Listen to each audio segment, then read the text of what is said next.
Students, हम पढ़ रहे हैं क्लास 8 का साइंस का चैप्टर कंबशन एंड फ्लेम। इसमें हमने कंबशन के बारे में पढ़ लिया, इग्निशन टेम्परेचर के बारे में पढ़ लिया।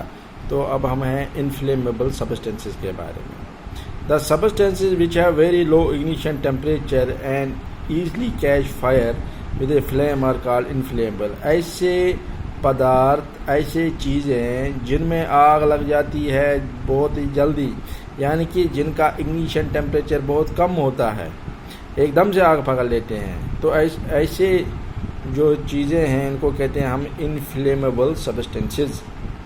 उसकी एग्जांपल जो है वो है पेट्रोल है, अल्कोहल है, एलपीजी यानी कि लिक्विफाइड पेट्रोलियम गैस है। ये है ऐसी चीज़ें, ऐसे सब्सटेंस है, ऐसे फ्यूल्स हैं जिनमें आग एकदम से लग जाती है, जिनको इग्निशन टेम्परेचर पर बहुत ज़्यादा देर तक पहुंचने की ज़रूरत नहीं पड़ती है। कैन यू लिस्ट सम मोर? तो क्या आप और भी कोई बता सकते हो कोई फ्यूल जिनमें आग एकदम से लग जाती है? ठीक है, तो ये ऐसे पदार्थ है जिनमें आग जल्दी लग जाती है। अब हमारे पास है how do we control fire, तो हम आग को कैसे कंट्रोल करते हैं। यू मस्ट हैव सीन और heard of fire breaking out in home shops and factories. तो सुना होगा कि कहीं घरों में आग लग गई, कहीं दुकानों में, तो कहीं फैक्ट्रीज में। If you have seen such an accident right A short description in your notebook. अगर कभी आपने कहीं एक्सीडेंट रास्ते में देखा होगा, किसी मकान में, दुकान में या फैक्ट्री में आग लग गई, तो आप उसके बारे में अपने एक्सपीरियंस शेयर कीजिए अपने क्लासमेट्स के साथ। Find out the telephone number of the fire service in your area. तो अपने फायर सर्विस जो है आपके एरिया में, उनका टेलीफोन नंबर पता करना है। If a fire breaks out in your house और your neighbourhood, the first thing to do is to call the fire service. कहीं पर अगर आग लग जाए घरों में, पड़ोसियों के घरों में, तो सबसे पहला जो होता है काम फायर सर्विस वालों को फ़ोन करना।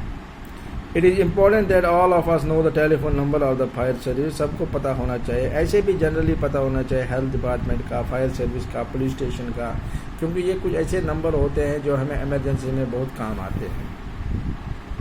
When a fire brigade arrives, what does it do? जब फायर ब्रिगेड आती है तो क्या करे? जैसे आप पिक्चर में देख रहे हो, एक फायरमैन जो है वो आग को बुझाता है, पाइपों के थ्रू इसमें पानी फेंकता है, ठीक है। So it pores water on fire. तो ये फायर के ऊपर पानी फेंकता है, जैसे पिक्चर में हम देख रहे हैं ऊपर। Water cools the combustible material. Water क्या करता है? कंबस्टेबल मटीरियल को कूल करता है। जैसे लकड़ी में आग लग गई हो, कपड़ों में आग लग गई हो, या पैनलिंग हो, वहाँ पे प्लास्टिक हो, उसमें आग लग गई हो, तो वाटर डालने से वो ठंडा हो जाएगा। So that its temperature is brought below its ignition temperature, ताकि उसका टेम्परेचर इग्निशन टेम्परेचर से कम किया जाए। This prevents the fire from spreading. तो इससे क्या होता है? आग फैलती नहीं है।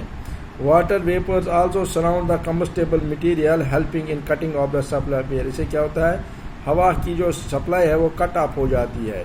और आपको तो पता ही है कि आग लगने के लिए हवा की सप्लाई बहुत ज़रूरी है। जैसे ही वहाँ पे वाटर वेपर्स होते हैं तो वो इसको हवा को कम कर देते हैं, बंद कर देते हैं। So the fire is extinguishing. उससे क्या होता है? आग जो है वो बुझ जाती है। तो यहाँ तक हम आज पढ़ेंगे।